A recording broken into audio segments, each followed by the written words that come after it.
Wangan, un livreur, file à toute allure en ville sur sa moto rouge. Son téléphone vibre, il répond. Une femme inconnue dit être enceinte de lui, et qu'ils doivent parler. Occupé avec ses livraisons, Wangan pense que c'est une arnaque, dit qu'il n'a pas le temps, et raccroche, énervé. Il redémarre en trombe, se faufilant dans la circulation. Wangan arrive au centre de livraison 20 où ses collègues potinent dehors. Une cigarette à la bouche, il demande à un collègue costaud de quoi il marmonne. Le collègue explique que la fille de la prestigieuse famille Sioux va épouser le fils de l'homme le plus riche de la ville, un sujet sans intérêt pour Wangan. Le collègue montre ensuite une photo de la belle-fille de la famille Sioux, se plaignant que c'est du gâchis qu'une fille parfaite épouse le fils de riche, qu'il qualifie de sac à puce moche et inutile. Alors que Wangan jette un coup d'œil à la photo, il est choqué de constater que la femme lui semble familière. Son collègue reprend le téléphone, et la mémoire de Wangan s'éclaire. Son collègue demande s'il trouve aussi dommage qu'une bonne fille soit gâchée avec quelqu'un d'aussi horrible, mais Wangan la reconnaît comme une fille ivre qui avait essayé de le séduire. Une réalisation soudaine le frappe. C'est elle qui l'a appelé il y a quelques instants.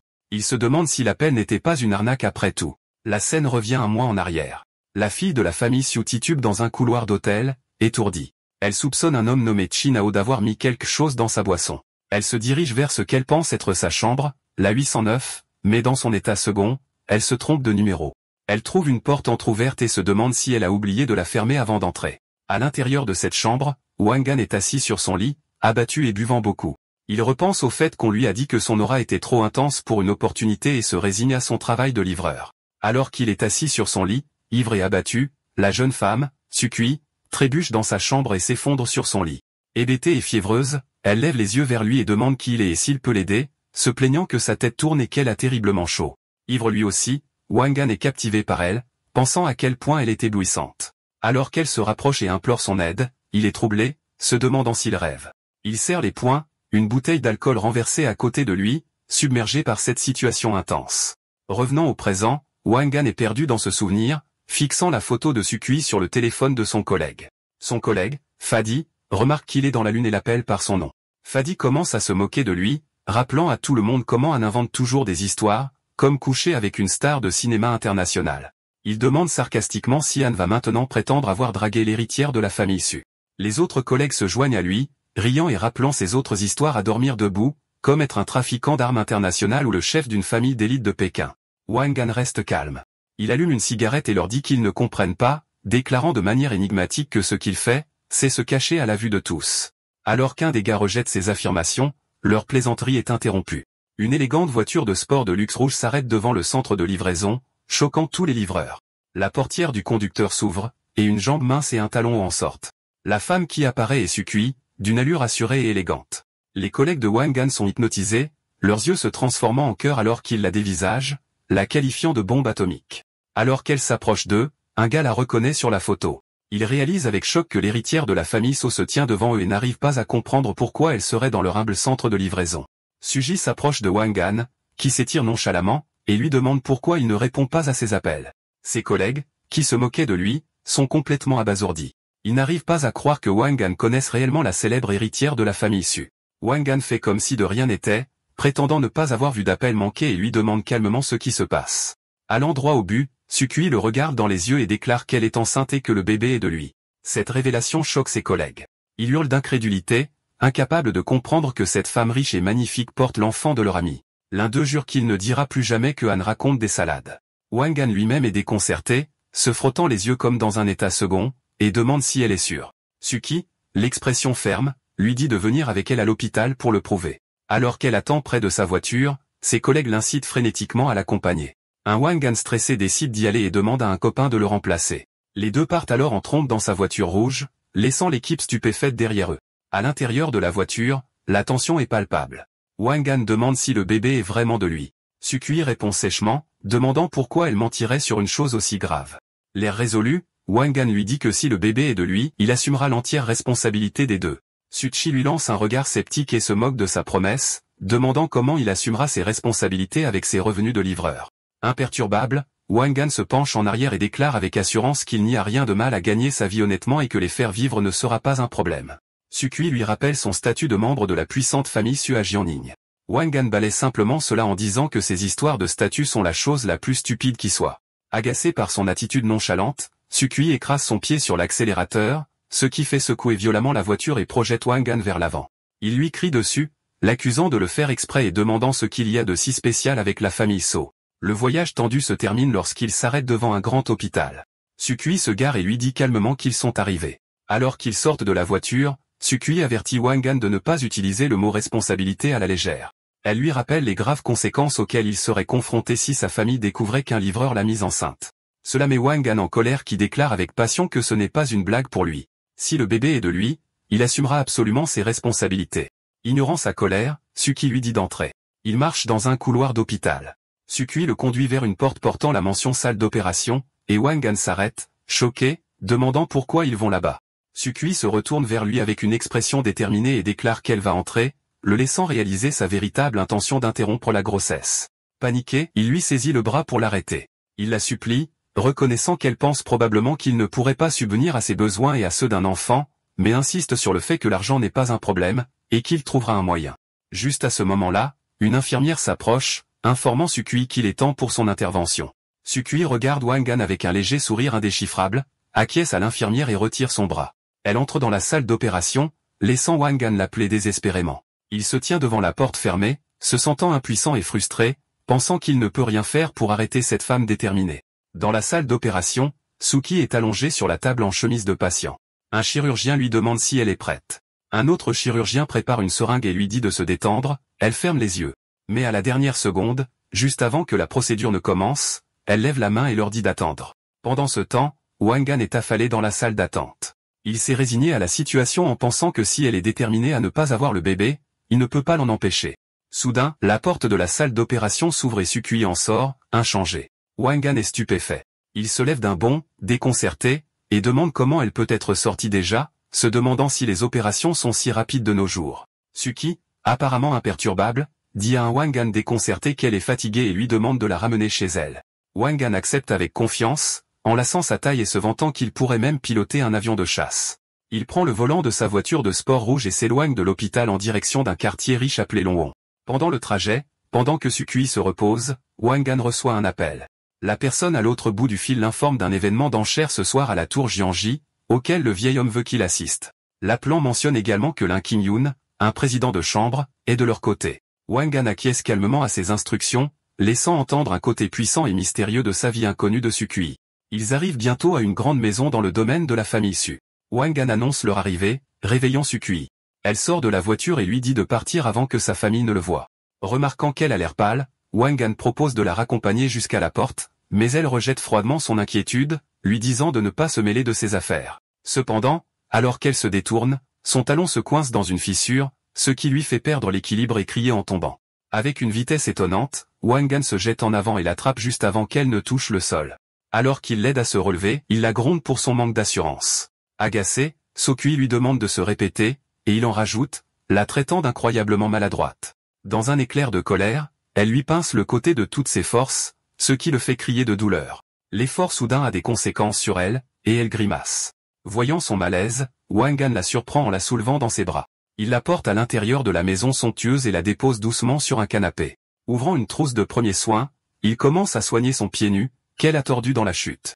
Elle proteste, lui disant de partir, mais il lui dit fermement d'arrêter de bouger. Alors qu'il est en train de lui envelopper la cheville, ils sont interrompus par deux femmes qui sont entrées dans la pièce.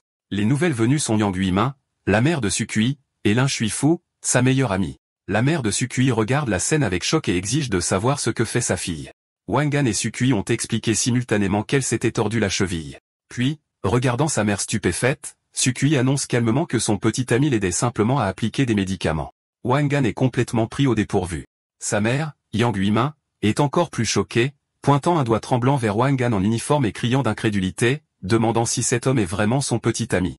Ébranlé par l'annonce de sa fille, Yang Guimin exige furieusement de savoir ce qui se passe et qui est ce livreur. Après un moment de silence, Soki se rétracte, disant à sa mère avec un sourire forcé qu'elle plaisantait. Elle explique qu'elle s'est tordu la cheville et que l'homme l'a simplement aidé à entrer. Sa mère, troublée mais soulagée, dit à Sukui qu'elle lui a fait peur, lui rappelant qu'elle est sur le point d'épouser un membre de la prestigieuse famille Chin et qu'elle ne peut pas se permettre de faire des erreurs.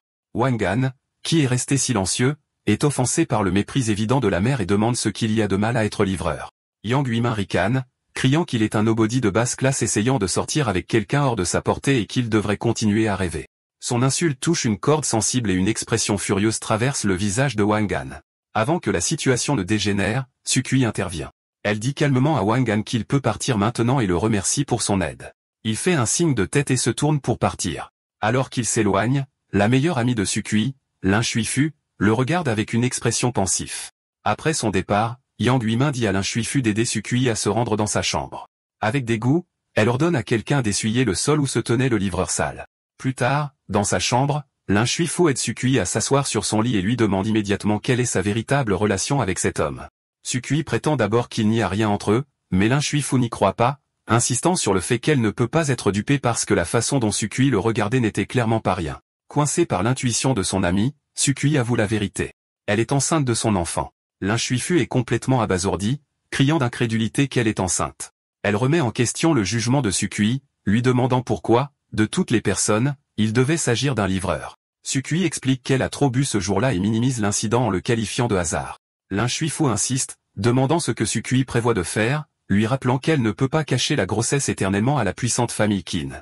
Au grand choc de son ami, Sukui déclare fermement qu'elle a décidé de garder le bébé. Lin Xufu pense que son ami a perdu la tête. Sukui essaie de la rassurer, expliquant qu'elle a parlé avec l'homme, Wangan, et qu'il a promis d'assumer l'entière responsabilité. Mais Lin Xufu n'est pas convaincue. Elle crie à Sukui de se réveiller, lui rappelant qu'elle est la fille de la famille Su. Elle rejette Wangan comme un livreur indigne d'elle et met en garde contre les terribles conséquences si la famille Qin le découvre. Fatiguée de la leçon, Sukui lève la main pour l'arrêter, disant qu'elle va s'en sortir. Elle change de sujet, demandant pourquoi Lin Shuifu est de retour en ville. Lin Shuifu explique que son grand-père est venu à Jiangning pour rencontrer un grand ponte important et assister à un événement d'enchères ce soir, alors elle est venue avec lui. Le haut indifférent de Sukui agace son ami. Soudain, l'expression de Lin Shuifu change et elle annonce qu'elle a une idée brillante. Se penchant en avant, elle murmure un plan sinistre à Sukui. Si son secret est révélé, elle devrait simplement prétendre que le livreur l'a violée. Sukui répond avec dégoût, remarquant quelle idée horrible c'est. Pendant ce temps, Wangan a quitté le domaine des Sioux et marche dans le quartier exclusif des villas. Il sort son téléphone, marmonnant qu'il n'y a pas de taxi dans ce quartier. À ce moment-là, une voiture noire élégante s'arrête à côté de lui. Wangan regarde un homme en costume élégant sortir. L'homme plus âgé aux cheveux argentés approche Wangan et le salue respectueusement en tant que jeune maître. Il se présente comme Lin Xingyun, président de la chambre de commerce de Zulon, et explique qu'il est là pour l'escorter à l'événement d'enchères. Wangan, rassemblant les pièces, se souvient de la conversation et confirme que son grand-père lui avait parlé de l'arrangement, révélant un lien caché avec un pouvoir immense qui contraste avec sa vie de livreur. Acceptant l'offre, Wangan dit à Lin Xingyun qu'avant les enchères, il a besoin d'une douche et de vêtements de rechange. Lin Xingyun accepte respectueusement, promettant de tout arranger alors qu'il ouvre la portière de la voiture pour son jeune maître. Ils partent dans une luxueuse limousine noire. La scène se déplace vers l'événement d'enchères animé dans une grande salle de bal remplie d'invités riches. Wangan arrive, maintenant transformé. Il a troqué sa veste de livreur contre un costume sur mesure, paraissant puissant et confiant alors qu'il observe la foule. Alors qu'il se tient près d'une fenêtre, son attention est attirée par un visage familier. C'est Lin Xufu, la meilleure amie de Sukui, dans une superbe robe de soirée blanche. Elle s'approche de lui avec dédain et demande ce que le livreur fait dans un événement aussi exclusif. Avant qu'il ne puisse répondre, elle tire une conclusion, lui demandant accusatrice s'il travaille à temps partiel. Avant que Wangan ne puisse la corriger, elle attrape son bras et le tire avec force, disant qu'elle a besoin de parler. Dans un endroit plus isolé, elle le confronte, déclarant que Sukui est sa meilleure amie et qu'elle est enceinte à cause de lui. Elle l'avertit férocement que s'il n'assume pas l'entière responsabilité à la naissance du bébé, elle le lui fera regretter. Wangan est complètement choqué par cela. Il lui dit qu'il pensait que Sukui s'était débarrassé du bébé à l'hôpital. Lin Xufu l'informe furieusement qu'il a tort et que Sukui a décidé de le garder. Cette nouvelle information stupéfie Wangan, qui s'exclame son nom avec incrédulité. Il se rend compte qu'elle n'a pas dû subir l'opération. Lin Weifu, voyant son hésitation comme un signe qu'il pourrait se soustraire à son devoir, répète sa menace, avertissant que s'il essaie de s'en aller, il le regrettera. Pour souligner son point de vue, elle écrase avec force son talon aiguille sur sa chaussure, le faisant crier de douleur alors qu'elle se détourne avec une satisfaction sinistre. Juste au moment où Lin Shuifu part, la voix d'un annonceur traverse la salle de bal, informant les invités que les enchères vont bientôt commencer. Toujours en train de réaliser que Sukui a gardé le bébé, Wangan est rempli d'une nouvelle urgence. Il n'arrive pas à y croire et décide de terminer rapidement ses affaires pour pouvoir aller la retrouver. À ce moment-là, une femme en tailleur s'approche et le salue respectueusement en tant que jeune maître. Elle se présente comme Liu Yue, sa nouvelle assistante, affectée par le président linkingien. La reconnaissant, Wangan déclare qu'il est temps d'y aller. Les deux se dirigent vers la zone de l'événement principal avec une présence puissante. Alors qu'ils trouvent leur place, un homme corpulent et habillé de manière flamboyante se dirige vers l'avant. Il annonce avec suffisance aux participants que l'enchère principale du jour, le nouveau projet de district, est revendiqué par la famille Qin. Tournant sa moustache, il avertit tout le monde de leur témoigner du respect, sinon ils en subiront les conséquences. Cet homme arrogant est Qin Lei, le fils aîné de la famille Qin. Wang Gan demande à son assistante qui est cet homme. Liu Yue explique qu'il est de la famille Qin, l'une des familles les plus riches de Jiangning et leur principal rival pour le projet. Avec un air dédaigneux, Wang Gan se demande si un type comme ça pourrait rivaliser avec lui. Liu Yue explique que les Qin prévoient de remporter le projet, puis de tirer parti de leur alliance matrimoniale avec la famille Su pour les aider à sortir de certains problèmes. La mention de la famille Su fait tout comprendre à Wang Gan. Il se souvient que ses collègues se plaignent que mademoiselle Su soit mariée à un riche minable. Il se rend compte que cet homme arrogant, Shin Lei, est le fiancé que Su Kui est censé épouser. Avec un regard sombre, il voit maintenant l'image complète reliant les fiançailles de Su Kui, les problèmes de sa famille et cette guerre d'enchères. Le commissaire-priseur présente l'article principal, le lot 053 dans le nouveau district. Sans hésitation, Shin lève sa palette et ouvre avec une offre de 5 milliards. La foule éclate en murmures choqués, réalisant que la famille Qin est déterminée à gagner. Ils murmurent qu'avec le prochain mariage Shin-Su, personne n'oserait les défier. Juste au moment où l'enchère semble décidée, Wang Gan lève calmement sa palette d'enchères et réplique avec 6 milliards. La salle est stupéfaite en silence puis éclate en bavardage frénétique. Les invités se demandent qui est cet homme audacieux, supposant qu'il ne doit pas être un habitant du coin pour oser s'opposer à la famille Qin. Ils croient que le projet était une chose sûre pour les Qin, et ils ne laisseront pas cela passer. De l'autre côté de la pièce, l'expression suffisante de Shin disparaît, remplacée par une rage pure. Il serre le poing si fort que ses jointures deviennent blanches. Il regarde furieusement Wang Gan et crie à travers la pièce, exigeant de savoir qui diable il est et l'accusant de chercher les ennuis. La confrontation a commencé. Face à l'éclat de Shin Lei, Wang Gan reste calme. Il souligne calmement qu'ils sont à une vente aux enchères où le plus offrant gagne et demande s'il y a un problème. Shin, le visage déformé par la rage, rétorque, demandant si Wang Gan ne l'a pas entendu dire que la famille Qin voulait ce projet. Avec une confiance suprême, Wang Gan répond qu'il a parfaitement entendu, mais se demande ce que cela a à voir avec lui. Les invités environnants sont choqués, murmurant à propos de qui est cet homme mystérieux qui oserait défier la puissante famille Qin. Pour ne pas être en reste, un Qin Lei enragé lève sa palette et crie une offre de 700 millions. Sans perdre de temps, Wang Gan réplique avec 800 millions. La guerre d'enchères continue et la tension s'épaissit. Qin Lei se précipite vers Wang Gan avec son entourage, se mettant devant son visage et criant qu'à Jiangning City, la famille Qin est la loi. Il fait une dernière offre désespérée de 900 millions, osant Wang Gan à continuer d'enchérir s'il a un souhait de mort. Wang Gan rit simplement, un tableau de calme amusement, et annonce avec désinvolture une offre de 1 milliard. Ayant été complètement et publiquement humilié, Shin craque finalement. Il hurle que Wang Gan l'a cherché et menace de le découper en morceaux alors qu'il lance un coup de poing sauvage au visage de Wang Gan. Mais Wang Gan est incroyablement rapide. Il esquive facilement l'attaque maladroite et, d'un seul mouvement, donne un coup de poing puissant au visage de Shin Lei. Alors que Shin Lei est envoyé voler, criant de douleur, Wang Gan demande avec mépris s'il pensait pouvoir l'affronter seul. Alors que Shin Lei est étourdi, ses deux gardes du corps se lèvent et chargent sur Wang Gan. Le combat qui s'ensuit est brutalement efficace. Wang Gan se déplace avec une vitesse incroyable, les expédiant sans effort avec des coups de pied et des frappes puissantes, les laissant vaincus sur le sol de la salle de bal. Qin Lei se lève difficilement, tenant son visage meurtri avec incrédulité. Il crie à Wang Gan, l'accusant d'avoir un souhait de mort pour avoir osé poser la main sur lui. Wang Gan, avec un sourire froid, rétorque que c'est lui qui frappe maintenant. Il lance une autre attaque, envoyant l'un des hommes de Shin Lei voler dans les airs avec un coup de pied puissant. Le garde du corps s'écrase avec un bruit sourd directement sur son patron, les assommant tous les deux dans un tas indigne. Le combat terminé en quelques secondes, Wang Gan se tient calmement au milieu du chaos. Il se tourne vers la pièce stupéfaite et demande avec désinvolture au commissaire-priseur terrifié si quelqu'un d'autre va enchérir. Le commissaire-priseur, balbutiant, répond rapidement qu'il n'y a pas d'autres enchérisseurs. Ayant remporté l'enchère, les affaires de Wang Gan sont terminées. Il se tourne vers son assistante, Liu Yue, et lui ordonne de signer les documents et de transférer les fonds. Expliquant qu'il a des affaires urgentes, il fait un dernier signe de la main et sort avec confiance de la salle de bal, laissant tout le monde traiter l'affichage de puissance choquant auquel ils viennent d'assister. L'histoire se déplace vers une pièce opulente où Lin Shuifu se tient devant son grand-père, qui est le même Lin Shingjian qui sert Wang Gan. Elle demande pourquoi il l'a appelé ici en urgence, ce qui lui a fait manquer la vente aux enchères. Son grand-père lui conseille d'être prudente une fois que leur invité arrivera, admettant qu'il n'a toujours pas cerné le tempérament de cette personne. Lin Shuifu ricane, se demandant quel grand ponte pourrait pousser son puissant grand-père à agir avec autant de prudence. Juste à ce moment-là, un aide entre et informe le président que la vente aux enchères est terminée.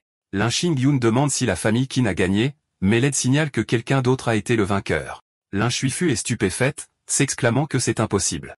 Elle n'arrive pas à croire que le projet ait échappé aux doigts de la famille Qin et se demande qui pourrait être assez audacieux pour l'arracher.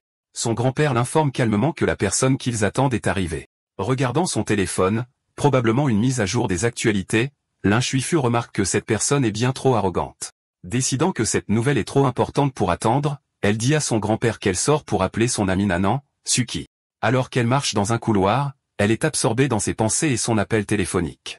Elle pense à la façon dont l'échec de la famille Qin compromet leur coopération prévue avec la famille So. Déterminée à livrer cette nouvelle à sa meilleure amie, elle ne fait pas attention à où elle va. Elle entre directement en collision avec Wang Han, qui se dirige dans la direction opposée. La collision est choquante, et elle pousse un petit cri en heurtant sa poitrine. Furieuse, elle lève les yeux et est choquée de voir son visage. Elle lui crie dessus, exigeant de savoir pourquoi c'est encore lui et réprimandant le livreur de nourriture puant pour ne pas regarder où il va. Cependant, son appel urgent prend le dessus. Elle tourne rapidement le dos à Wang Han, silencieux, et continue de marcher, parlant à son téléphone pour annoncer à Sukui son importante nouvelle. Wang Han la regarde simplement partir avec une expression silencieuse et illisible. Après le départ de Lin Shuifu, Wang Han entre pour rencontrer Lin Xingyan. L'homme plus âgé le salue respectueusement. Wang Han confirme que ses affaires à la vente aux enchères sont terminées, puis demande avec désinvolture des nouvelles de la femme qu'il vient de croiser. Lin Xingyan la présente comme sa petite fille, Lin Shuifu, mentionnant avec insistance qu'elle n'est pas mariée. Il la loue, disant qu'elle admire grandement Wang Han et qu'elle a toujours voulu le rencontrer. Cette tentative de mariage amuse Wang Han, qui la rejette avec un « laissez-moi tranquille », las. Changeant de sujet, Wang Han s'assoit et demande à Lin Xingyun s'il connaît Sukui. Lin Xingyun explique qu'elle est la jeune femme de la famille Su, le talent le plus exceptionnel de sa génération, mais qu'elle a été tenue à l'écart des projecteurs parce que la famille préfère les fils aux filles. Il confirme que la famille Qin avait l'intention d'une alliance matrimoniale avec la famille Su après avoir remporté le projet. Mais parce que Wang Han est intervenu, ce plan est maintenant retardé. Curieux, Wang Han cherche plus de détails personnels, demandant des détails sur la vie quotidienne et l'histoire romantique de Sukui. Lin Xingyun l'informe que la famille Su a une éducation très stricte et que Sukui a une personnalité têtue. Il déclare qu'elle ne s'implique pas facilement avec les gens et, pour autant qu'il sache, n'a jamais eu de petit ami.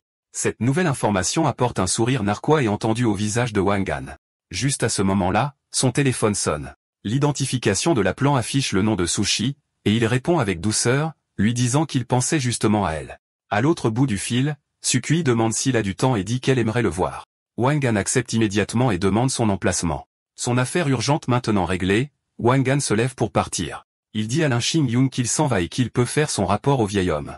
Alors que Wang Han sort, Lin Xingyun fait une dernière tentative pour promouvoir sa petite fille, mentionnant qu'elle a obtenu son diplôme de la Royal Academy de Londres, tout comme Wang Han. Désintéressé, Wang Han l'écarte, disant qu'ils pourront en parler la prochaine fois. La scène se déplace vers un parc surplombant la ville où Suji est assise seule sur un banc, l'air pensif. Un instant plus tard, Wang Han arrive sur sa moto rouge, maintenant de retour dans son costume élégant. Il s'approche et prend place à côté d'elle. Passant un bras autour d'elle, il va droit au but. Il lui dit de ne pas s'inquiéter pour l'enfant et qu'il les soutiendra tous les deux. Il fait ensuite une offre définitive, lui disant que si elle veut se marier, ils peuvent aller s'inscrire quand elle le souhaite, solidifiant ainsi sa promesse de responsabilité. Malgré sa promesse confiante, Sukui reste sceptique. Avec un sourire narquois, elle remet en question sa capacité à assumer un tel engagement. Imperturbable, Wang Han regarde au loin et demande ce qu'il ne pourrait pas se permettre. Pour étayer son point de vue, Sukui lève son poignet, lui montrant sa montre coûteuse et lui demandant s'il connaît son prix. Avec une expertise surprenante, Wang Han identifie correctement la montre comme une Pacha de Cartier, un modèle en or rose 18K de 42 mm, et indique correctement son prix de 352 000. Suki est visiblement choquée par sa connaissance détaillée. Elle insiste, lui demandant combien il gagne par an en tant que livreur et combien d'années il devrait travailler juste pour se permettre cet article. Wang Han la rassure en lui disant de ne pas s'inquiéter pour l'argent et l'encourage à avoir le bébé. Il déclare avec confiance qu'il ne la laissera certainement pas, elle ou l'enfant, manquer de choses matérielles, se vantant même que subvenir à leurs besoins ne serait pas un problème. Suki, levant les yeux au ciel devant sa grande déclaration, lui demande sèchement si cela le tuerait de ne pas se vanter. Leur conversation est interrompue lorsque le téléphone de Sukui sonne. Elle répond et la voix paniquée de sa mère se fait entendre à l'autre bout du fil. Sa mère exige qu'elle rentre vite à la maison, l'informant que Shinao est à la maison et attend pour discuter du mariage. Sukui accuse réception tranquillement de la convocation. Se tournant vers Wang Han, elle lui demande de la ramener à la maison. Avec un sourire charmant, il lui dit que ce serait un plaisir. Il l'aide à monter sur sa moto et il démarre à toute vitesse. Pendant le trajet, Sochi s'appuie contre le dos de Wang Han, un léger sourire paisible sur son visage alors qu'elle ferme les yeux, apparemment contente. Ils arrivent bientôt au domaine de la famille So. Wangan la conduit jusqu'à la porte d'entrée et, en entrant, So-chi annonce à sa mère qu'elle est rentrée. Sa mère, Yang Huimin, semble immédiatement agacée. Elle gronde sa fille pour être partie si longtemps, lui disant que Chinao attend. À l'arrière-plan, un homme corpulent en costume est assis sur le canapé. Sukui déclare simplement qu'elle est allée se promener. Sa mère remarque alors Wangan derrière elle et demande avec désapprobation pourquoi elle a ramené quelqu'un, lui rappelant que le jour de son mariage avec Chinao approche. L'homme sur le canapé se lève et salue Sukui, confirmant qu'il est venu discuter des questions de mariage. Il fait un sourire suave et se présente comme Chinao, le deuxième jeune maître de la famille Qin. Face à son fiancé, Chinao, Sukui essaie de suspendre leur mariage. Elle lui dit que puisque la famille Qin a perdu l'appel d'offres du nouveau projet de district, la coopération prévue de leur famille n'est pas finalisée et, par conséquent, leur mariage devrait également être retardé. Chinao, cependant, rejette l'offre perdue comme une petite affaire. Avec un sourire sinistre, il insiste sur le fait qu'ils devraient d'abord se marier, et que tout le reste pourra être négocié par la suite. Ses pensées révèlent ses véritables intentions. Il prévoit de la mettre au lit d'abord, puis de décider plus tard s'il donnera à sa famille l'argent dont elle a besoin. La mère de Suki, Yung Huimin, tente désespérément de sauver la situation.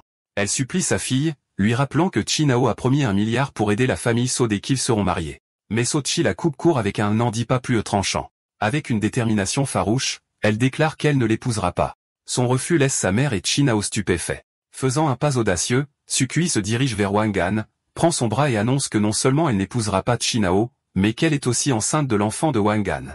Sa mère hurle d'horreur, attrapant sa fille et lui demandant si elle comprend ce qu'elle dit, soulignant que Wangan n'est qu'un livreur de nourriture. Sukui supplie sa mère, insistant sur le fait qu'elle ne veut pas être forcée d'épouser Jinao et promettant qu'avec un peu de temps, elle peut aider la famille Su à surmonter sa crise. Enragée par le comportement honteux de sa fille, Yang Huimin lève la main pour gifler Sukui. Mais avant qu'elle ne touche, le bras de Wangan se tend et attrape fermement son poignet, arrêtant le coup. Il la regarde froidement et demande ce qu'il y a de mal à être un livreur. Il retourne ensuite l'accusation de honte contre elle, se demandant si marier sa propre fille à un salaud pour le profit est considéré comme ayant de la honte. Alors qu'elle se débat dans son emprise, criant au livreur puant de la lâcher, la situation s'aggrave. Chinao, qui a assisté à la scène, finit par exploser. Il pointe un doigt accusateur sur Sukui, le visage tordu par la rage, et la traite de salope qu'il ne s'attendait pas à voir aussi indécente. Il fulmine en disant qu'elle s'est laissée monter par un livreur, puis tourne sa fureur vers Wangan, jurant de le tuer. Sukui ne peut que rester là, abasourdi et horrifié. Avant que Chinao ne puisse agir, Wangan bouge à la vitesse de l'éclair. Il assène une gifle puissante sur le visage de Chinao, le faisant trébucher en arrière et s'écraser au sol. Wangan tire alors une Sukui stupéfaite derrière lui, la protégeant. Il regarde le Chinao déchu et déclare qu'elle est enceinte de son enfant, ce qui fait d'elle sa femme, et demande qui lui a donné le courage d'essayer de la frapper. Se débattant sur le sol, Chinao hurle d'incrédulité que Wangan ait osé le frapper. Sa fureur débordant, il saisit un lourd cendrier sur une table voisine et charge sur le couple en criant qu'il va les tuer. Avec un sourire calme et rassurant, Wangan dit à Sukui de se tenir derrière lui, et elle accepte nerveusement. Alors que Chinao se jette en avant, balançant le cendrier, Wangan esquive sans effort l'attaque. D'un seul mouvement, il assène un coup de poing dévastateur à la mâchoire de Chinao, le faisant voler en arrière, le cendrier glissant de sa main. Alors que Chinao gît étourdi, Wangan se tient au-dessus de lui et déclare qu'il ose toucher à sa femme. Non content de cela, Wangan monte sur l'homme battu, l'attrape par le col et dit qu'aujourd'hui, il va lui donner une leçon. Il fait pleuvoir une série de coups de poing brutaux sur le visage de Chinao, ignorant les cris d'agonie et les appels à l'aide désespérés de sa victime. Au moment où il lève le poing pour un autre coup, Sukui lui demande d'arrêter. Au même moment, une voix puissante résonne, demandant qui ose agir avec autant de présomption. Un groupe de personnages imposants est entré, mené par un homme âgé et digne, avec une longue barbe blanche et une canne. Sukui regarde l'homme avec choc et peur et s'adresse à lui en l'appelant grand-père. L'arrivée du patriarche familial fige tout le monde. Le grand-père de Sukui, flanqué d'autres membres de la famille, examine la scène. Chinao battu sur le sol, Suchi avec un homme étrange, et sa mère sous le choc. L'expression du vieil homme est sombre lorsqu'il annonce qu'il a tout entendu. Il tourne son regard perçant sur sa petite fille et, frappant sa canne sur le sol, exige de savoir s'il est vrai qu'elle est enceinte de l'enfant de ce livreur. Avec une résignation tranquille, Sukui confirme que c'est le cas. La confession plonge la famille So dans la panique. Il s'écrie que la situation est scandaleuse et qu'ils ne peuvent pas se permettre d'offenser la puissante famille Qin. Son grand-père, le visage tordu par la fureur, rugit que la seule solution est que l'enfant soit avorté immédiatement. Chinao, cependant, se relève difficilement et n'est pas d'accord. Il hurle que même si elle avorte l'enfant, une salope comme elle ne mettra jamais les pieds dans la maison de sa famille, laissant la famille consternée. Le poids de la situation devient trop lourd. Ils commencent à se lamenter que tout est fini, se blâmant mutuellement d'avoir gâté Sochi et déplorant que la famille So soit maintenant finie. Sochi reste silencieuse au milieu de leurs accusations, le visage empreint de tristesse. Finalement, elle craque et leur dit à tous d'arrêter de se disputer. Le stress émotionnel et physique fait son effet, et elle crie de douleur, serrant sa tête alors que des vertiges la submergent. Avant qu'elle ne puisse tomber, Wangan est là pour la rattraper. Il la maintient stable et la rassure, lui disant de ne pas avoir peur et qu'il va l'emmener. Alors qu'il la prend dans ses bras, sa famille, y compris ses parents, se précipite en avant en demandant au livreur puant de la lâcher et en menaçant de lui casser les jambes. Wangan les regarde avec un mépris absolu et demande s'ils se disent même humains. Sans un mot de plus, il se tourne et commence à sortir de la maison en portant la maintenant évanouie. Lorsque ses parents tentent de lui barrer le chemin, il les écarte sans effort, les envoyant s'étaler. Il s'arrête à la porte et se retourne vers la famille stupéfaite et terrifiée. Avec une détermination froide et inébranlable, il déclare qu'il emmène Sukui avec lui et demande si quelqu'un a un problème avec ça, les laissant totalement impuissants à l'arrêter. Avec Sukui inconsciente dans ses bras, Wangan dit à sa famille stupéfaite que puisque personne ne s'y oppose, il s'en va. Il l'emmène du domaine chaotique des Sioux à son appartement moderne de grande hauteur. À l'intérieur, il dépose doucement Sukui, toujours inconsciente, sur son canapé. Ce faisant, une carte glisse de son sac à main et tombe sur le sol. Après s'être assuré qu'elle se repose, Wangan repère la carte et la ramasse. Il l'examine et est surpris de constater qu'aujourd'hui, c'est son anniversaire. Il ressent une bouffée de pitié pour elle, pensant que même si elle vient d'une famille riche, il semble que personne ne se soit souvenu de son jour spécial. Regardant sa forme endormie, il décide de lui montrer ce dont il est capable, réaffirmant qu'elle est sa femme. Environ 20 minutes plus tard, Sukui commence à s'agiter. Elle se redresse lentement, groggy et désorientée, se frottant les yeux et se demandant où elle est. Juste à ce moment-là, Wangan sort d'une autre pièce en portant un tablier. Il tend un bol de nourriture, lui disant qu'elle doit avoir faim maintenant qu'elle est réveillée. Sukui se dirige vers la table à manger où Wangan a disposé un repas élaboré qu'il a préparé spécialement pour elle. Elle est impressionnée par l'arôme délicieux des différents plats qui comprennent des spécialités cuites à la vapeur, un plateau de fruits et de fromage et plusieurs boissons. Wangan se vante que ses talents culinaires sont si bons que même une princesse de Dubaï supplierait d'y goûter. Amusé par son arrogance, Sukui sourit et lui demande si ça le tuerait de ne pas se vanter. Alors qu'il s'assoit pour manger, Sukui devient sérieuse. Elle lui dit que pour aujourd'hui, il lui est interdit de prononcer le mot au mourir, laissant Wangan confus. Avant qu'il ne puisse demander, il révèle sa surprise. Il sort un petit gâteau rose avec une seule bougie allumée dessus. Avec un sourire confiant, il le présente à la Sukui étonnée et lui souhaite un joyeux anniversaire. Complètement prise par surprise, Sukui se couvre la bouche de choc et demande comment il a pu savoir que c'était son anniversaire. Wangan sourit avec suffisance et lui demande si elle le trouve si incroyable. Submergé par l'émotion, Sukui reste sans voix et une larme se forme dans son œil. Remarquant cela, Wangan la taquine en lui demandant si elle est émue aux larmes et lui dit qu'elle peut pleurer. Il se vante ensuite de pouvoir lui prêter son épaule, ce que même les top modèles internationaux ne peuvent pas obtenir. Son arrogance absurde brise la tension, et Sukui laisse échapper un rire sincère. Il l'encourage ensuite à goûter la nourriture. Elle en prend une bouchée et admet que c'est bon, ce à quoi il répond avec assurance que, bien sûr, ça l'est.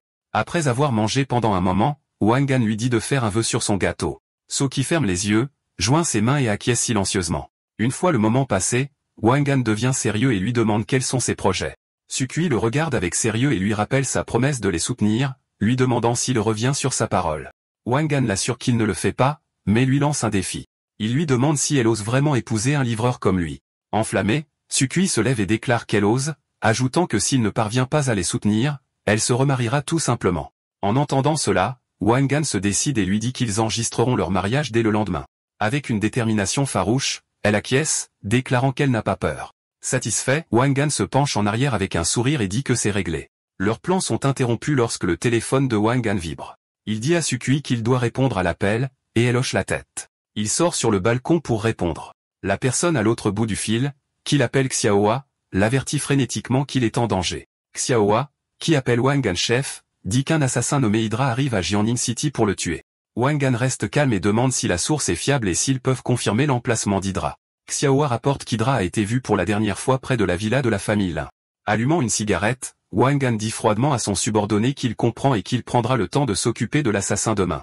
Pendant que Wangan est sur le balcon, Sukui est assise sur le canapé à parler au téléphone et à manger son gâteau. Elle est en conversation avec sa meilleure amie, Lin Shuifu, qui lui a souhaité un joyeux anniversaire et lui a demandé si elle était la première. Avec un sourire amusé, Sukui dit à son ami qu'elle était la deuxième. Lin Shuifu est choqué, demandant immédiatement qui était le premier et espérant que ce n'était pas Chinao. Sukui, jetant un coup d'œil vers le balcon, révèle que c'était lui. Son amie est furieuse, exigeant de savoir comment elle s'est retrouvée mêlée à ce livreur à nouveau. Alors qu'elle prend une autre bouchée de gâteau, Sukui soupire et dit à une Lin Shuifu étonnée que c'est une longue histoire, mais qu'ils ont décidé d'enregistrer leur mariage demain. Cette nouvelle plonge son amie dans la panique qui lui demande si elle est devenue folle d'épouser un livreur et exige son emplacement. Sukui répond calmement qu'elle est chez lui. Une Lin Shuifu inquiète essaie de la calmer, promettant de trouver une solution. Elle déclare qu'elle ira supplier le mystérieux grand ponte qui a remporté l'enchère, celui que son grand-père connaît, d'aider Suki coûte que coûte. Cependant, l'appel est soudainement coupé et Sukui se demande ce qui s'est passé. Pendant ce temps, sur le balcon, la conversation tendue de Wangan se poursuit. Son subordonné ajoute des nouvelles plus inquiétantes, l'informant que la princesse aînée s'était renseignée sur ses allées et venues il y a 2 jours. Wangan devient plus sérieux, exigeant de savoir si Xiaohua lui a dit qu'il était à Jiangning. Son subordonné explique nerveusement qu'il n'avait pas le choix car il connaissait le tempérament de la princesse et craignait qu'elle ne les castrait s'il n'avait pas obéi. La nouvelle est si choquante que Wangan est sans voix et laisse tomber son briquet. Il crie dans le téléphone, furieux que son subordonné de confiance l'ait vendu. Xiaohua essaie de désamorcer la situation, suggérant que les antécédents familiaux de la princesse font d'elle une excellente correspondante pour son patron, et il devrait simplement céder. Wangan l'interrompt avec colère, exigeant de savoir quand elle arrive. Voyant la fureur de son patron, Xiaohua invente une excuse à propos d'un mauvais signal et raccroche brusquement, laissant Wangan fulminer. Il se retrouve seul sur le balcon, accroupi de frustration, pensant que c'est une très mauvaise situation. Juste à ce moment-là, son téléphone vibre avec une notification. Agacé, il se demande qui le dérange maintenant. Il regarde son écran et voit un SMS d'un numéro inconnu. L'expéditrice se présente comme Lin Xufu, la petite fille de Lin Chengyun. Dans le message, elle propose un partenariat commercial, suggérant que, puisqu'il est nouveau dans la ville, coopérer avec la famille So sur le projet du nouveau district serait mutuellement bénéfique. Désespérée d'aider son ami, elle fait une offre audacieuse, promettant que s'il accepte, elle fera tout ce qu'il demandera. Lisant sa proposition effrontée, Wangan sourit, pensant qu'elle a certainement du cran. Presque immédiatement, son téléphone sonne. C'est Lin Xingyun qui a clairement appris le SMS de sa petite fille. Il s'excuse abondamment pour les problèmes qu'elle a causés. Wangan lui dit calmement que tout va bien. Prenant les choses en main, Wangan donne à Lin Xingyun 2 instructions claires. Tout d'abord, il a besoin d'un fusil de sniper et de 2 balles, qu'il ira chercher demain. Deuxièmement, il ordonne à Lin de donner à Sukui tous les pouvoirs sur le projet du nouveau district, interdisant à quiconque d'autre de la famille Su de s'impliquer. Sans hésitation, Lin Xingyun accepte d'exécuter les ordres de son jeune maître. Plus tard, pendant que Wangan est sur le balcon, Sukui se détend dans son appartement, allongé sur le lit et lisant. Son téléphone vibre avec un message de sa meilleure amie, Lin Xufu. Le SMS contient des nouvelles passionnantes. Lin Xufu a contacté le mystérieux grand ponte qui a remporté le projet du nouveau district. Elle dit à Sukui qu'il a accepté de coopérer avec la famille Sue, plus important encore, a insisté pour que Suki soit en charge. Ils doivent se rencontrer le lendemain pour discuter des détails. Folle de joie, Suji répond avec bonheur, confirmant qu'elle la verra demain. Juste à ce moment-là, Wangan revient et remarque son expression joyeuse, lui demandant ce qui la met de bonne humeur. Le voyant toujours comme un simple livreur, elle balaie cela comme une question de projet qu'il ne comprendrait pas. Elle semble alors surprise qu'il l'ait trouvé en train de lire, et il la taquine en disant qu'il ne s'attendait pas à ce qu'elle ait l'habitude de lire des livres. Il se penche près d'elle, leur visage à quelques centimètres l'un de l'autre, et lui chuchote qu'il y a beaucoup de choses qu'elle n'attend pas de lui. Troublé par sa proximité, Suki rougit et balbutie, lui demandant ce qu'il fait et lui rappelant qu'accepter de l'épouser ne signifie pas. Mais au lieu de faire un geste, Wangan prend doucement un oreiller sur le lit. Il lui dit que si elle est fatiguée, elle devrait se reposer et qu'il dormira sur le canapé. En partant, il ajoute nonchalamment que lire au lit n'est pas bon pour les femmes enceintes, laissant derrière lui une Sukui rougissante et sans voix. Se rallongeant, elle est embarrassée, pensant qu'elle pensait vraiment qu'il allait faire quelque chose. Le jour suivant se lève radieux. Sur le balcon de l'appartement, Wangan est au milieu d'une séance d'entraînement éreintante en effectuant des pompes en équilibre sur une seule main. Suki, en pyjama, sort et le regarde. Amusée, elle lui demande en plaisantant s'il pratique le style du crapaud. Il atterrit en douceur et la corrige, affirmant qu'il s'agit d'une technique appelée la main enroulée du dragon, un nom qu'elle n'a jamais entendu. Il explique que ce n'est pas un art martial tape à accent grave-l'œil, mais une véritable technique mortelle démontrant quelques mouvements rapides. Curieuse, Suji demande pourquoi un simple livreur aurait besoin d'apprendre quelque chose d'aussi dangereux. Wangan s'arrête et la regarde, partageant la sagesse de son père. Utilise les arts martiaux pour arrêter les conflits et protéger ta famille. Sukui est impressionné et convient que les paroles de son père étaient sages. Changeant de sujet, Wang Gan dit qu'il a préparé le petit déjeuner et préparé ses articles de toilette. Touchée, elle remarque qu'elle n'avait jamais réalisé qu'un grand gaillard comme lui pouvait être aussi attentionné. Avec un sourire confiant, il répond qu'il y a beaucoup de choses qu'elle n'a pas encore réalisées à son sujet. Il lui dit ensuite qu'après avoir mangé, elle doit l'accompagner chez elle. Elle est confuse et demande pourquoi. Il explique qu'ils ont besoin de son livret d'enregistrement du ménage, sinon, ils ne peuvent pas enregistrer leur mariage. Il la taquine ensuite en plaisantant, lui demandant si elle est vraiment sûre d'épouser un livreur comme lui. Provoquée, Suki se met en colère, pensant qu'il fait marche arrière. Elle crie qu'elle n'a pas peur et lui dit de se dépêcher pour qu'ils puissent enregistrer leur mariage immédiatement. Alors qu'il marche vers sa moto, Soki soulève une question pratique en demandant s'il devrait d'abord rencontrer ses parents. Wang Gan rejette cela en disant qu'il n'y a pas besoin, et qu'ils peuvent en parler après la naissance du bébé. Confuse, So demande pourquoi il devrait attendre. Avec un sourire narquois, Wang Gan explique qu'il a peur que sa famille ne l'approuve pas. Il suppose qu'une fois que le bébé sera né, sa famille sera forcée d'accepter la situation. En entendant cela, Sochi, les mains sur les hanches, demande sarcastiquement s'il insinue qu'il se marie dans sa famille. Il la regarde en plaisantant et complimente son apparence, sa silhouette et son tempérament, mais ajoute ensuite que ses antécédents familiaux sont un peu insuffisants. Offensée, elle demande s'il pense qu'il est plus que suffisant pour elle. Wang Gan rit, lui disant de ne pas le prendre au sérieux et de monter sur la moto. Avec un air agacé, elle monte derrière lui. Il lui dit de tenir sa taille serrée, et il file sur la route. À leur insu, ils sont surveillés. Depuis un endroit caché, Chin et un subordonné musclé les voient partir. Le subordonné remarque avec dégoût que la garce a passé la nuit avec un livreur et demande à son jeune maître ce qu'il faut faire. Le visage sombre de rage, Chin donne un ordre brutal. Il dit à son homme de tuer le livreur et d'emmener ensuite la garce dans un hôtel pour lui. Le subordonné fait craquer ses doigts et dit qu'il va prendre ses hommes et les suivre immédiatement. Alors que Wang Gan et Sukui traversent la ville, il remarque dans son rétroviseur qu'une camionnette blanche les suit. Il réalise qu'ils sont suivis. Réfléchissant rapidement, il se penche en arrière et annonce un changement de plan à Sukui. Il dit qu'elle devrait d'abord rentrer chez elle pour prendre ses affaires car il a une course à faire. Inconsciente du danger, elle accepte. Wang Gan accélère alors, se faufilant dans la circulation pour semer ses poursuivants. Suivant son plan, Wang Gan conduit Sukui dans une maison sûre. Une fois qu'elle est en sécurité à l'intérieur, il remonte sur sa moto et s'éloigne à toute vitesse, attirant l'attention de ses poursuivants. La camionnette blanche se lance immédiatement à sa poursuite, le suivant dans un quartier riche. Wang Gan les conduit dans une courte poursuite avant de s'arrêter devant une grande villa moderne, un endroit délibérément choisi. Il arrête sa moto et descend, attendant apparemment. Il jette un coup d'œil au balcon du deuxième étage de la villa et aperçoit un homme aux cheveux hérissés qui s'y cache, confirmant qu'il s'agit d'une embuscade. L'homme sur le balcon réalise qu'il a été repéré. Sans se décourager, Wang Gan se dirige calmement vers la villa, pensant que puisque ses ennemis sont rassemblés ici, il est temps de s'occuper d'eux tous en même temps. Il entre dans la somptueuse maison vide et monte à l'étage. Dans une pièce, un étui de fusil de sniper est ouvert sur une table exactement comme il l'avait arrangé.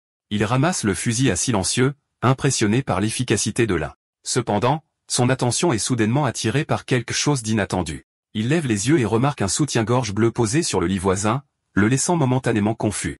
Avant qu'il ne puisse comprendre, une femme enveloppée dans une serviette sort d'une pièce attenante. C'est Lin Shuifu, la meilleure amie de Sukui, qui laisse échapper un cri terrifié en voyant un homme étrange dans sa chambre tenant un fusil de haute puissance. Le reconnaissant, Lin Shuifu exige furieusement de savoir ce que le livreur Puan fait chez elle, lui rappelant qu'il viole la propriété privée de la villa de la famille Lin. Mais avant que leur dispute ne s'envenime, un point laser rouge apparaît sur son front. Voyant le laser du sniper, Wang Gan lui crie instantanément de se baisser. Sans une seconde à perdre, une balle fracasse la fenêtre. Wang Gan se précipite à travers la pièce, plaquant une Lin Shuifu terrifiée et la faisant sortir de la trajectoire de la balle juste à temps. Il s'écrase sur le lit et elle se débat contre lui en criant au salaud de la lâcher. Il la maintient fermement, son expression sérieuse, et l'avertit doucement d'arrêter de crier, lui disant que si elle fait un autre bruit, elle sera tuée. Se relevant, Wang Gan saisit le fusil de sniper alors qu'une Lin Shuifu stupéfaite demande ce qui se passe. Il l'ignore, se dirigeant vers la fenêtre brisée et visant la villa en face d'eux.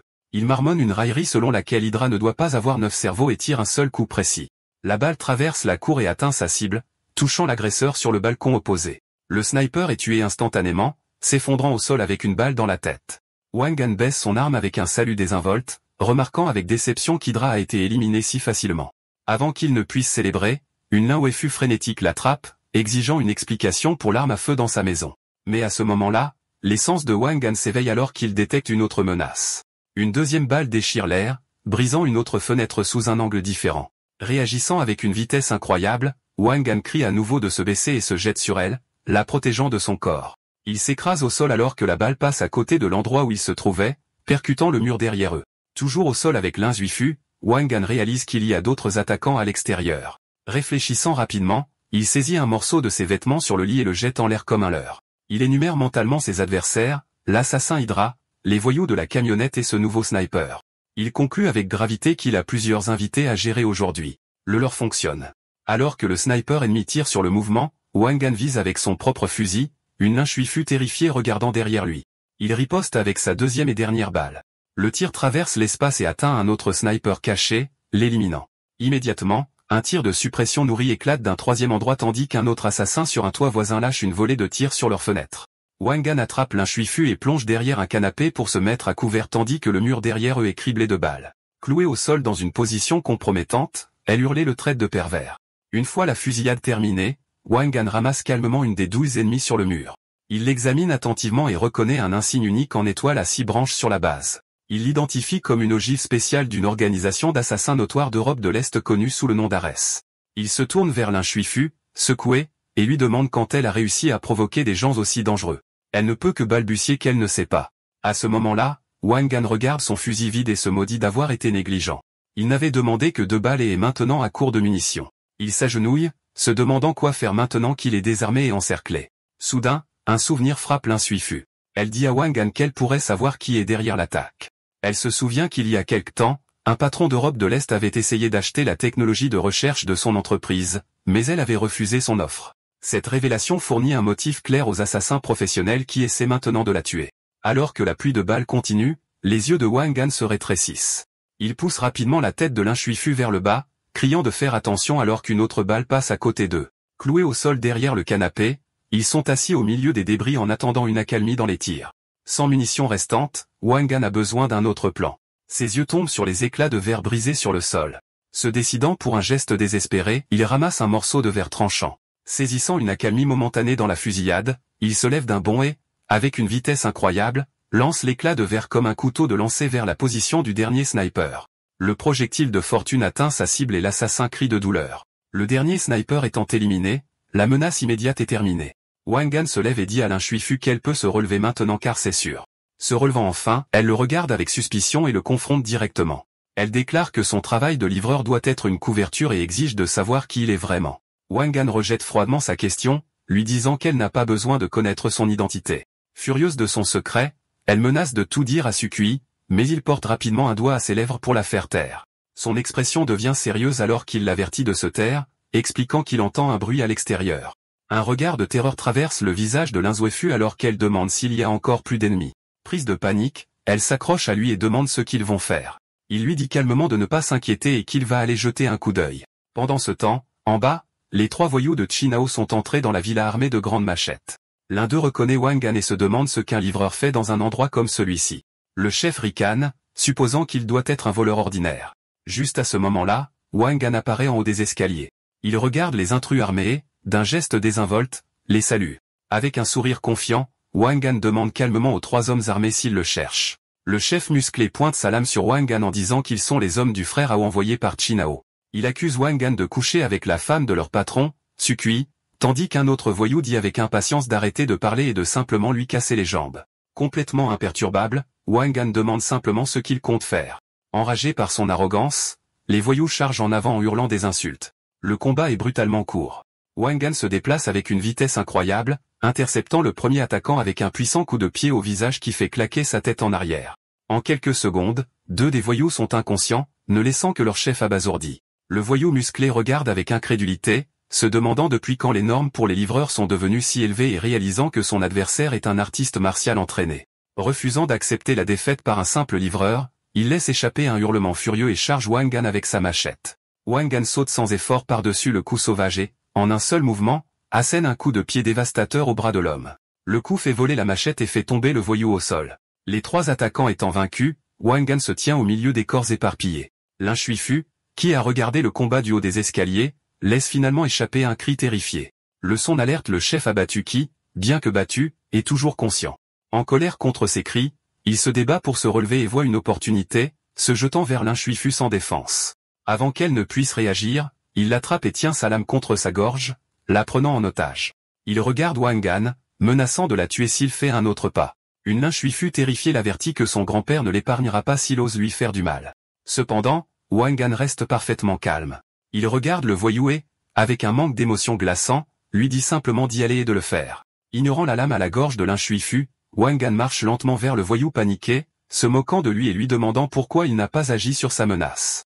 Alors que Wang Gan continue son avance implacable, il demande froidement si l'homme a trop peur. Le voyou, en sueur et terrifié, lui crie d'arrêter. Dans un flou de mouvements, Wang Gan réduit la distance en un instant. Avant que le voyou ne puisse réagir, Wang Gan attrape le plat de la lame de l'épée entre son pouce et son index, arrêtant complètement l'arme. Il regarde le voyou avec mépris et demande s'il pense vraiment qu'il est assez compétent pour brandir une épée devant lui. Le voyou est choqué par la force impossible de Wang Gan, réalisant avec horreur qu'il ne peut absolument pas bouger la lame. Wang Gan continue de se moquer de lui demandant à nouveau pourquoi il ne fait pas simplement son geste. Puis, d'un simple mouvement de ses doigts, il brise la lame d'acier, envoyant des éclats de métal voler alors que le voyou et Lin Shuifu regardent avec un étonnement stupéfait. Avant que le voyou ne puisse se remettre, Wang Gan l'attrape par la gorge, le soulevant du sol. Il demande si une crevette puante et pourrie comme lui est digne de le combattre. S'étouffant, le voyou essaie de se sauver en haletant qu'il est membre de la puissante société du Dragon Noir. Wang Gan n'est pas impressionné, demandant avec désinvolture, et alors, avant de claquer la tête de l'homme sur le sol, le laissant inconscient. Cependant, le voyou se rétablit soudainement et essaie une nouvelle tactique. Il se relève en titubant, suppliant Wang Gan de ne pas emprunter une voie criminelle. Cet appel bizarre n'a aucun effet. Wang Gan donne un coup de pied brutal au visage de l'homme, le faisant hurler d'agonie alors que du sang vole de sa bouche. Complètement brisé, le voyou implore grâce. Il supplie Wang Gan d'arrêter, inventant une histoire sur le fait d'avoir une mère de 80 ans. Dans une dernière tentative désespérée, il dit à Wang Gan qu'il a des informations importantes à signaler. Dominant le voyou, Wang Gan lui donne 3 secondes pour prononcer ces derniers mots. L'homme révèle rapidement une information cruciale. Frère Ao, Chinao, est déjà parti à la recherche de Sukui, et si Wang Gan ne se dépêche pas, il sera trop tard. Cette nouvelle choque Wang Gan. Furieux que le voyou ne lui ait pas dit cette information vitale plus tôt, il lui donne un dernier coup de pied vicieux, l'assommant complètement. Juste à ce moment-là, ils entendent frapper fort à la porte. Une voix de l'extérieur annonce qu'ils sont la police. Réalisant qu'il doit partir immédiatement, Wang Gan dit à Lin Shuifu qu'il va trouver Sukui et lui laisse la situation entre ses mains. Il lui donne une dernière instruction, ne dire à personne qu'il était là. Alors qu'il s'enfuit, elle lui dit d'y aller, lui assurant qu'elle sait quoi dire. Un instant plus tard, 2 policiers entrent dans la villa. L'officier principal montre son badge à Lin Shuifu et demande ce qui s'est passé. Alors que 2 voitures de police s'arrêtent à l'extérieur, elle commence à expliquer qu'elle prenait sa douche quand 3 hommes ont fait irruption avec des couteaux. Suite à sa déclaration, la police arrête les 3 voyous inconscients. Un officier rapporte à son capitaine qu'ils ont trouvé 2 cadavres, les snipers que Wang Gan avait tués dans la villa en face, et qu'ils ne ressemblent pas à des gens ordinaires. Choqué, le capitaine ordonne à ses hommes d'emmener tout le monde et tout à la station pour enquête. Pendant ce temps, Sukui est acculé dans une chambre par un Chinao furieux. Il révèle ses intentions sinistres, lui rappelant la fois où il a drogué sa boisson et se vantant qu'il va se forcer sur elle maintenant. Une Sukui terrifiée lui dit de sortir, mais il ne fait que devenir plus enragé. Il ricane en disant qu'il a envoyé des hommes tuer le livreur, et que lorsqu'ils auront terminé, il la forcera devant lui. Avec une dernière ruée, il jure qu'il va la jouer jusqu'à la mort. Jin épingle une Suchi qui se débat sur un lit. Elle lui dit de la lâcher, mais il la nargue en disant qu'elle peut crier autant qu'elle veut parce que personne ne la sauvera. Il ajoute avec un sourire sinistre que le livreur est occupé avec ses propres problèmes et qu'aujourd'hui, il va se forcer sur elle. Juste au moment où il se penche, une gifle puissante claque sur son visage, faisant voler une dent. Chinao est envoyé à travers la pièce, atterrissant en tas. Dans l'embrasure de la porte se tient Wang Gan, qui regarde l'homme tomber et déclare froidement qu'il doit être fatigué de vivre pour oser toucher à sa femme. Se relevant péniblement et tenant son visage meurtri, Chinao demande furieusement au livreur s'il sait qui est son père. Sans être impressionné, Wang Gan lui dit que peu importe qui est son père, il paiera pour avoir un fils comme lui. Enragé, Chinao se lève, criant que son père est Qin Gang, l'homme le plus riche de la ville de Jiangning, et que s'opposer à lui est une condamnation à mort. Il se lance ensuite à l'attaque. Wang Gan esquive sans effort l'attaque maladroite et donne un coup de pied puissant, le qualifiant de perdant. Le coup envoie Chinao voler dans un meuble, l'assommant complètement. Wang Gan se tourne ensuite vers une Sukui secouée et lui dit doucement de ne pas avoir peur car tout est fini maintenant. Il la serre dans une étreinte protectrice alors qu'elle lui dit à quel point elle est heureuse qu'il soit venu. Il la serre contre lui et la rassure en lui disant que tant qu'il sera avec elle, personne n'osera plus jamais la toucher. Pendant ce temps, Chinao, battu, se relève péniblement et sort de la pièce en titubant, criant une dernière menace au livreur puant d'attendre. Le danger immédiat étant écarté, Sukui lève les yeux vers Wang Gan et lui demande quelle heure il est. Confus, Il lui demande ce qui ne va pas. Elle explique qu'elle a presque oublié une réunion importante dans son entreprise et lui demande s'il veut bien l'accompagner. Avec un sourire chaleureux, Wang Han accepte sans hésitation, promettant qu'il l'accompagnera partout. Sukui et Wang Han arrivent dans une voiture de sport rouge devant un grand bâtiment d'entreprise moderne. Alors qu'ils sortent, une personne salue Sukui, lui disant que le président Liu l'attend déjà dans la salle de conférence. Ils entrent, et Sukui s'excuse auprès d'une femme en tailleur pour son retard. La femme, la présidente Liu, n'est autre que l'assistante de Wang Han, Liu Yue. Elle est choquée de le voir et l'appelle presque jeune maître, mais il l'arrête rapidement d'un geste. Réfléchissant rapidement, Wang Han passe un bras autour d'elle et prétend qu'ils sont de vieux camarades de classe. Cela stupéfie Sukui, qui n'arrive pas à croire que Wang Han et la puissante présidente Liu se connaissent. Sukui fait remarquer la coïncidence, et Liu Yue acquiesce nerveusement alors qu'elle est invitée à s'asseoir. Une fois que tout le monde est assis, Liu Yue se prépare à passer aux choses sérieuses, et Sukui accepte de commencer. Cependant, juste au moment où ils sont sur le point de commencer, la porte s'ouvre brusquement. Le grand-père de Sukui, son père et deux autres hommes de la famille Su entrent à grandes enjambées, flattant la présidente Liu et exprimant à quel point ils sont honorés. Ils insistent sur le fait que pour un projet aussi important, ils ne pouvaient pas se permettre d'être négligents. Une Sukui choquée demande à son grand-père pourquoi il est là, et Liu Yue le salue poliment. Le grand-père explique qu'il était tellement excité par le nouveau projet de district qu'il s'est précipité. Son attitude amicale disparaît lorsqu'il remarque Wang Han. Il demande avec colère à Sukui pourquoi elle amènerait un étranger à une réunion aussi importante. Sukui tient bon, rappelant à son grand-père que puisqu'elle est en charge du projet, elle a le droit de décider qui elle amène. Cela rend son père furieux, Sujiani, qui lui crie dessus, se demandant quand c'est devenu son tour de parler pour l'entreprise. Il la rabaisse, lui disant qu'elle n'a aucune qualification et lui ordonne de céder sa place à son frère et d'aller verser de l'eau pour la présidente Liu. À ce moment-là, un jeune homme souriant s'avance et se présente comme Sule. Il dit à la présidente Liu de discuter du projet avec lui, écartant Sukui en disant qu'elle n'a pas son mot à dire. Sukui essaie de protester auprès de son grand-père que le projet lui a été confié, mais son père la coupe à nouveau, lui criant de verser l'eau. Enfin, un autre homme, l'oncle de Sukui, Su Jinjong, porte le coup final. Il dit avec suffisance à Sukui que désormais, toutes les affaires de l'entreprise doivent être confiées à Sule, lui rappelant qu'elle se mariera bientôt et qu'elle devrait comprendre sa place. Alors que la famille Su essaie d'écarter Sukui, Wang Han finit par prendre la parole.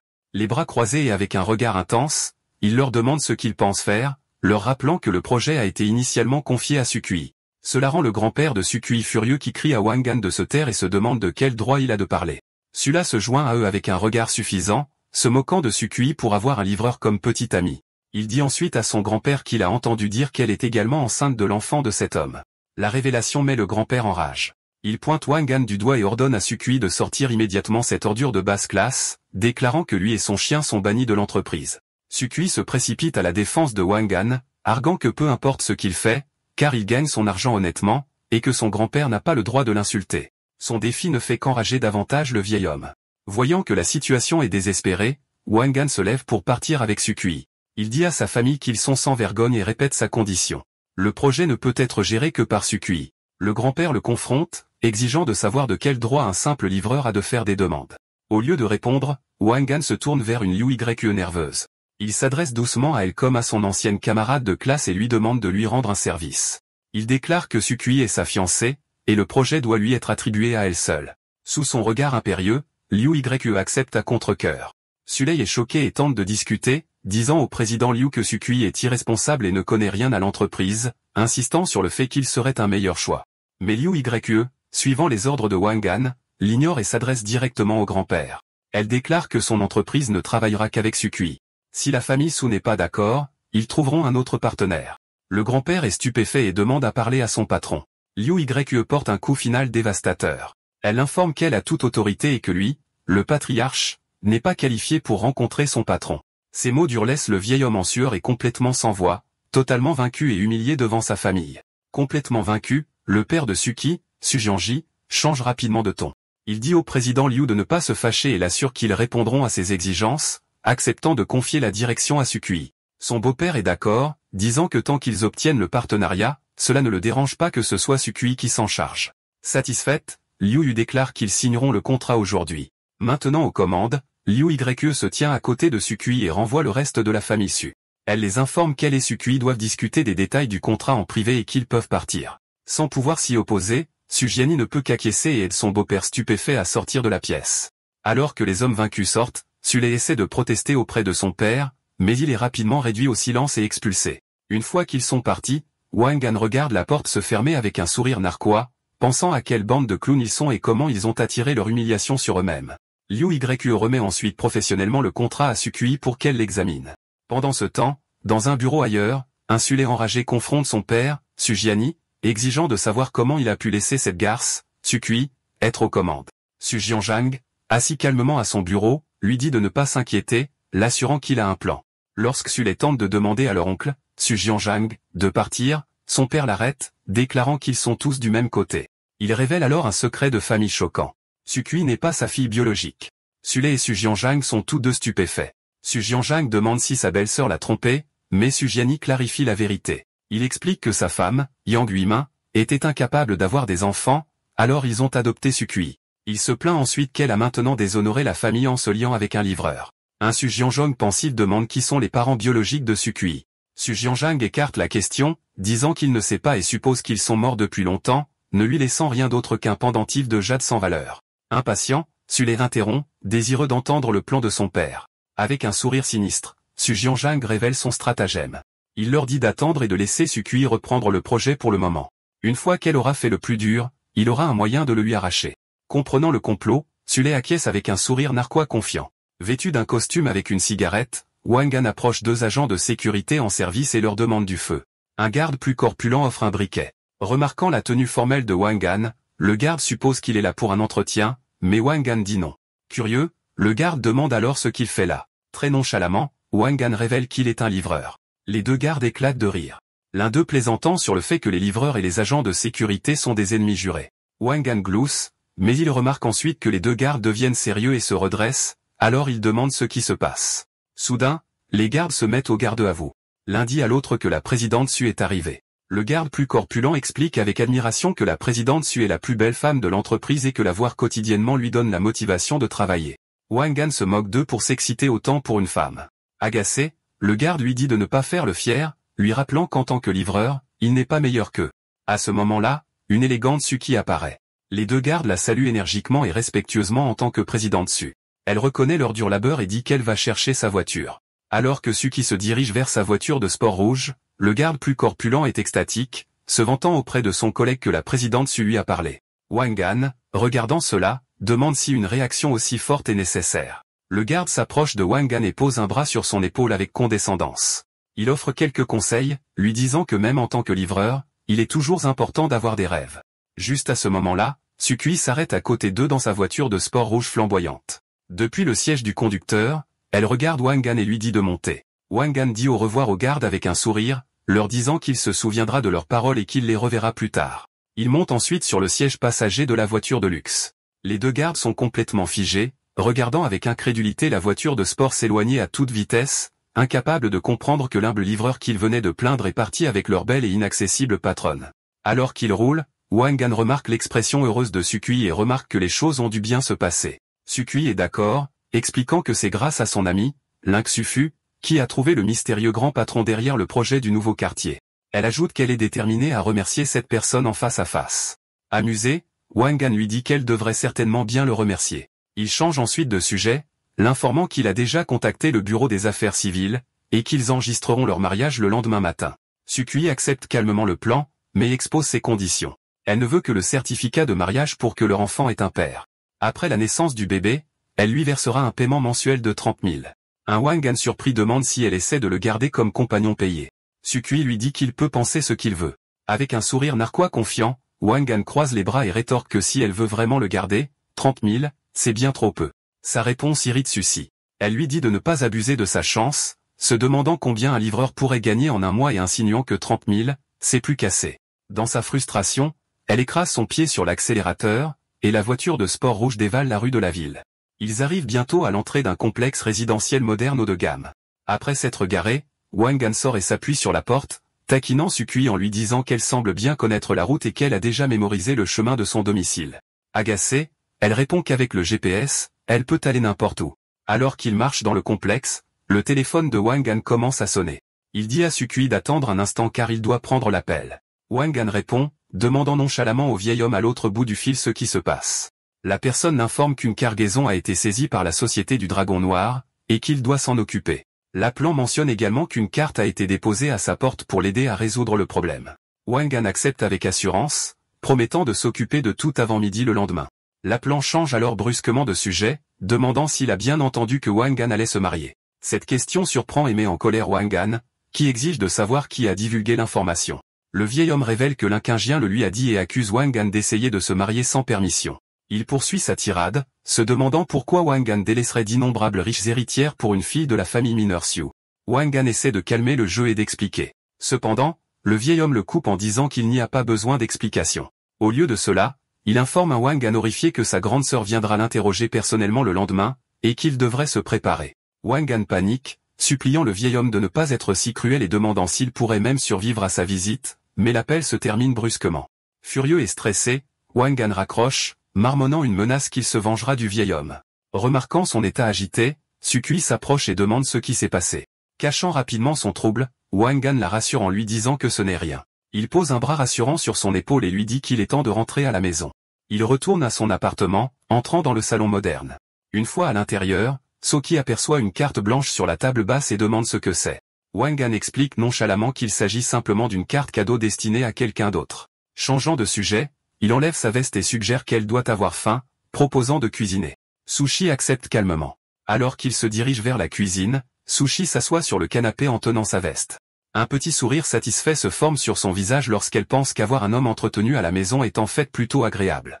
Dans son appartement, Wangan, portant un tablier, dit à Sushi de s'asseoir et qu'il aura bientôt fini de cuisiner. Elle le remercie. Alors qu'il se dirige vers la cuisine, il remarque en plaisantant que ce n'est pas un problème pour sa femme et son enfant, ajoutant qu'il est, après tout, un mari au foyer entretenu.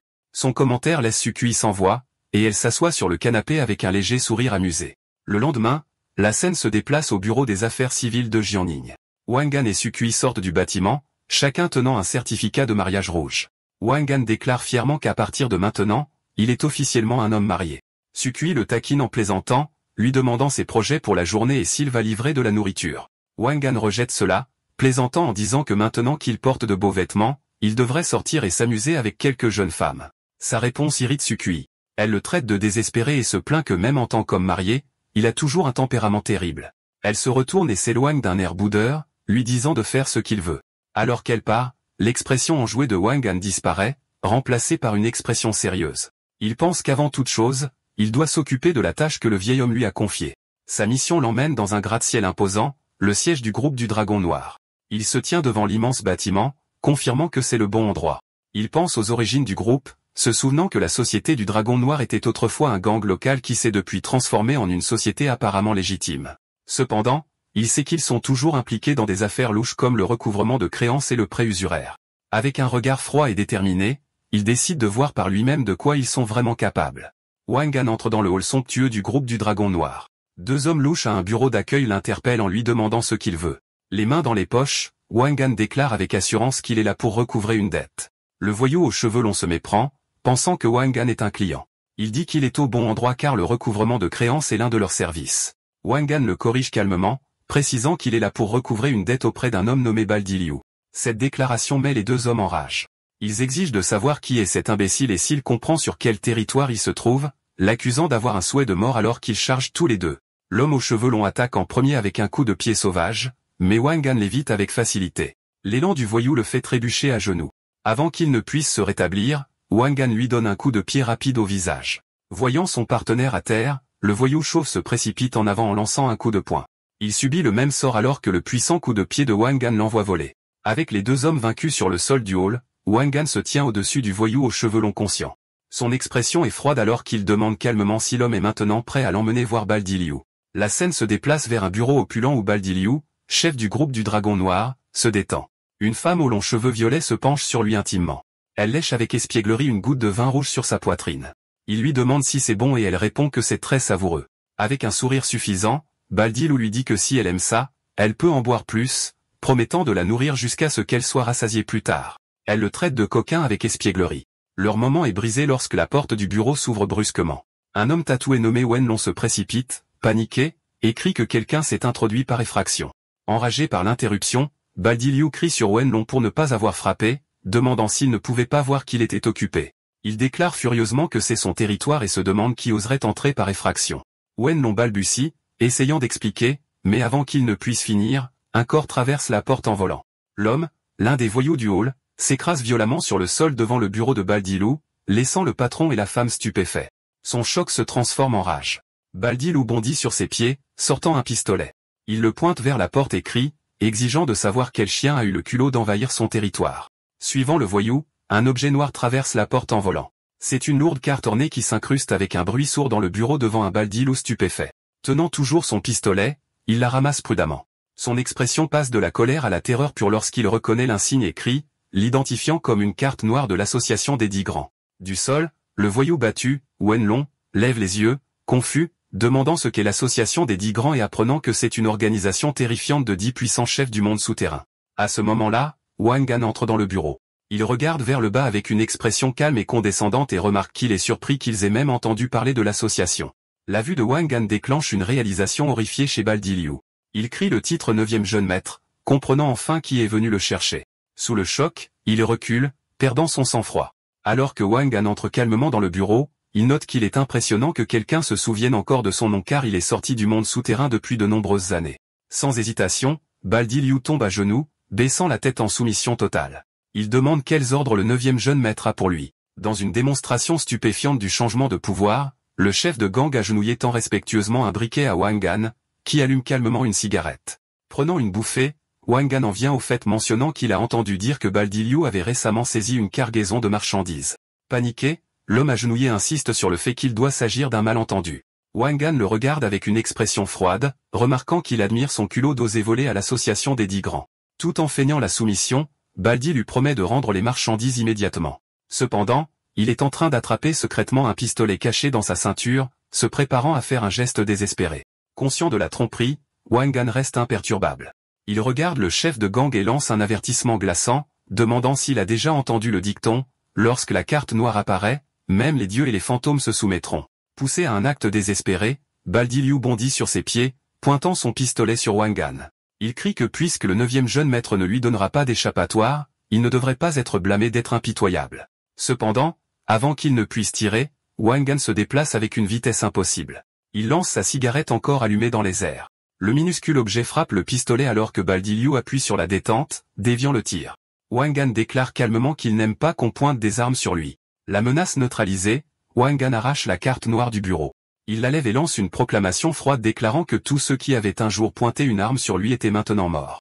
Dans un seul mouvement fluide, il utilise le bord tranchant de la carte comme une lame la tailladant à travers la gorge de Baldilou dans une frappe mortelle rapide. Le chef de gang s'effondre sur le sol, mort. La scène macabre laisse la femme aux cheveux violets crier de terreur tandis que le voyou tatoué, Wenlong, regarde sous le choc le corps de son patron déchu. L'agitation attire d'autres membres du gang vers la porte. Ils se figent, criant d'incrédulité que leur patron a été tué. Ignorant le chaos, Wang Gan attrape un Wenlong terrifié.